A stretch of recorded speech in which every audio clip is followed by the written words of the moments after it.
Hey everybody, welcome to Bura. In this episode, I'm going to be talking about the price of oil, inflation, depressions, and I'm going to be talking about how that affects the e-learning industry.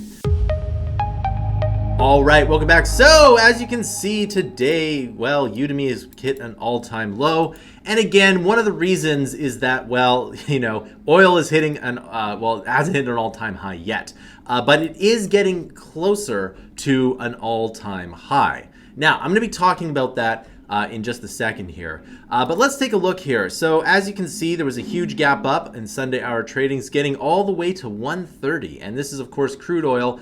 This is not Brent oil. Brent actually, if we just kind of check out the charts here, but Brent went all the way. Well, actually, Brent is the gap between WTI and Brent is not as big as it used to be. But anyway, you can see that natural gas, I guess it went down here, but it went up all the way up to 515. The silver price went up to 26, and gold touched the 2,000 mark here. And meanwhile, the S&P is down. Now, we can take a look at some other indices here. For example, you can take a look at the NASDAQ here. That's down as well. And this is, of course, going to filter in to these growth stocks, because growth stocks plus deflation is not very good here. But let's talk a little bit about kind of oil price, commodities, in inflationary and deflationary depressions, and how that all relates to the e-learning industry, because that's, of course, one of the reasons why you come to this channel. So here's the thing. Everything that we do uses oil or natural gas or energy of some kind. So if those prices go up, then literally everything is going up here. And I could tell you, and you probably know, that your grocery bill is quite a bit higher than normal here. And it's getting to be a bit of a problem here. Now, meanwhile, the Federal Reserve is tightening, meaning that it's going to make money a little less available. And this whole Ukraine-Russia conflict here is going to push things up, because Russia does have a lot of natural gas and it has a lot of oil. And if you take that off the market, then, well, it's a supply and demand thing. Demand is virtually the same, but the supply is much less. So obviously the price goes up. So everything is going to go up here. Now, most people know about the Great Depression here, right? Great Depression is when people didn't have a lot of money and they needed work, etc. But it's possible to have an inflationary depression, where basically the money that you hold is also not as good here. And so that's one of the reasons why gold and silver are moving up, as well as, crypto. Now, I think crypto hit or kind of ate gold's lunch last year. But if you look at Bitcoin is, again, below $40,000. So is Bitcoin the inflation hedge? Is it the money printing hedge? It's tough to know. But one of the things is that, so as you can see, gold has gone up here. So the thing is that I personally like to think Bitcoin is the number one store of value. The second thing is gold, silver, and then copper. Now, what used to happen is it used to be gold, silver, then copper. And then a long time ago, this is maybe before the, I believe it was before the Franco-Prussian War, it was silver, gold, copper. And it used to be a silver standard and not a gold standard, but that's kind of a different topic for a different video here. But anyway, so humans always want to make sure everything's in a good store of value here. And as we know, the Russian ruble has collapsed. So what does all this mean in terms of e-learning here? Well, it doesn't matter what you're doing here. You need to have more of something coming in, and then you have to move it appropriately to the right stores of value here. Now, if you ask me, in the last, let's say, 3 or 4 years, I would tell you that you should probably have some Bitcoin, some gold, and some silver, right? And this is physical gold and silver, by the way. This is like something that you can put in your hand, silver coin, silver bar, gold coin. I mean, if you're rich enough to have a gold bar, you can have one of those too. But anyway, so the thing is that you kind of need to have these things, because it's possible for gold to go to, a lot. I mean, some people are saying 100K. And why would that be? Well, one of the things that oil is, if people buy oil in US dollars, right? And it keeps the demand for dollars strong. But what if Russia says that it will sell its oil in gold? right, then that becomes interesting, right? So it's possible that that could happen. Now, if that happens, the silver price could be $1 or $2, $3, maybe even $4,000. And that's a pretty big asymmetric upside from this here. And it's an asymmetric upside from this as well. Now, of course, gold to 100K is probably not going to be, well, that's pretty unlikely, but it could happen, right? It's not, the chances of that happening are not zero here. And even as I'm talking, you can see like kind of the green bars coming up here. So how does this all relate to Udemy and, well, e-learning here? Well, the thing is that technology, even though the tech stocks are down, the thing about that is that in order to get a lot of, well, it's one of the best jobs that you can have is being a coder. You can work from anywhere. If you're good, you're always in demand.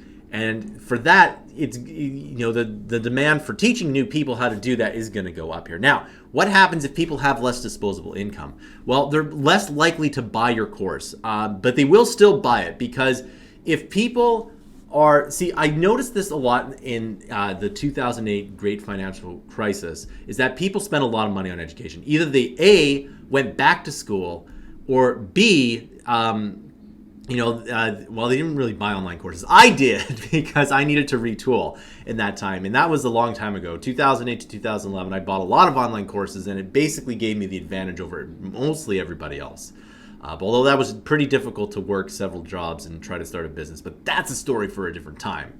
But anyway, so I can tell you that people will spend money online, because after COVID, and some people started learning online, some people that really have never tried it before are going to go back to it. And that percentage is going to go up over time.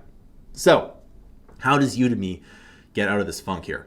Well, they have to make their marketplace scalable, because if they do make it scalable, or if there is a competitor that comes out, then you can, in theory, what could happen is all the people that teach can start to build a scalable business. And they really need to make the marketplace scalable. It isn't as scalable as as Steam or the App Store. And a lot of people don't like Steam or the App Store because they take too much. But Udemy literally takes twice as much as they do. So that's what they need to do here. Now, we're getting dangerously low to the $10 mark here. And one of the reasons why that's important is that $10 is a pretty big psychological number here. And if it goes below 10, it really could go down even more to like 8 or 5. But of course, you can see that the downtrend is there, 65% from the peak here. And they really just need to reorganize and make their marketplace scalable. That's pretty much what needs to happen here. And whatever Udemy doesn't get, by the way, other people are just going to go into Thinkific and Teachable, because Thinkific, a lot of the e-learning industry is becoming a lot more decentralized, which is really good, and it's becoming a lot easier to make a good fortune without going to a platform, which is again really good. You're just using a software as a service, which is Thinkific or Teachable, and if you're just using that software as a service to sell your course, then why do you need to go and pay Udemy 67% or whatever they're taking now? So anyway, nevertheless, it is whether or if people are, the thing about e-learning and education is that the more that people are or have spare time to themselves, and the more that that people are out of work, that's really bullish here, right? Regardless on whether they have money or not. Because one of the things that Udemy has an advantage over literally everybody else is that they keep their courses at around, $10. And I find it very funny that the stock price is at that level too. So they keep it very affordable. And for me personally, I like charging that much for courses as well. Because, not that I'm saying that there's a lot of people that are charging a lot of money and they're ripping people off. There's a lot of that going on too. But if you pay $1, $2, maybe even $1,000 for a really good course that changes your life, it's totally worth it here. But personally, I like charging, kind of $10 a course. And then if you buy a bundle, there's less there too. But that's just my personal thing. And that's what I like to do. And of course, Mammoth has sold over 1 million courses worldwide. And that's pretty awesome. We're very excited to have done that here. And one of the reasons that we did have that low cost here. So in conclusion, the two things you need to look out for with Udemy stock specifically are, one, are they going to make the marketplace scalable?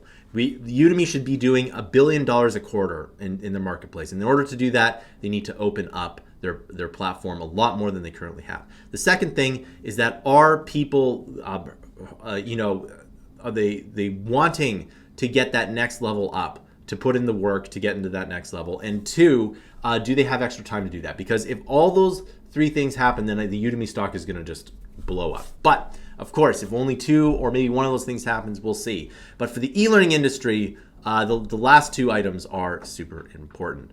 All right, so that concludes this video. I want to know your thoughts down below. What do you think an inflationary depression would look like in a developed country like the United States, Britain, Canada, Australia? Let me know your thoughts down below. And if you really want job security, you can pledge for this particular Kickstarter here. This Kickstarter shows you how to become a Python automation and machine learning engineer. And the reason why this is important is that this kind of work here is very, very difficult to not only attain, not to get a job here, but for employers, it's really hard to find qualified people. But it's also one of the few coding professions that it's one of the few coding professions that's not going to be frankly automated away or laid off anytime soon, because they are extremely in demand. And that's why we put out this amazing course here. There's so many cool things, and furthermore, we have a Web3 and blockchain automation bundle here, and it's really awesome. So please pledge today. The more you pledge, the more courses you get. The pledges do stack on top of one another. So please pledge today to help out this channel. Thanks for watching, and I'll see you in another video.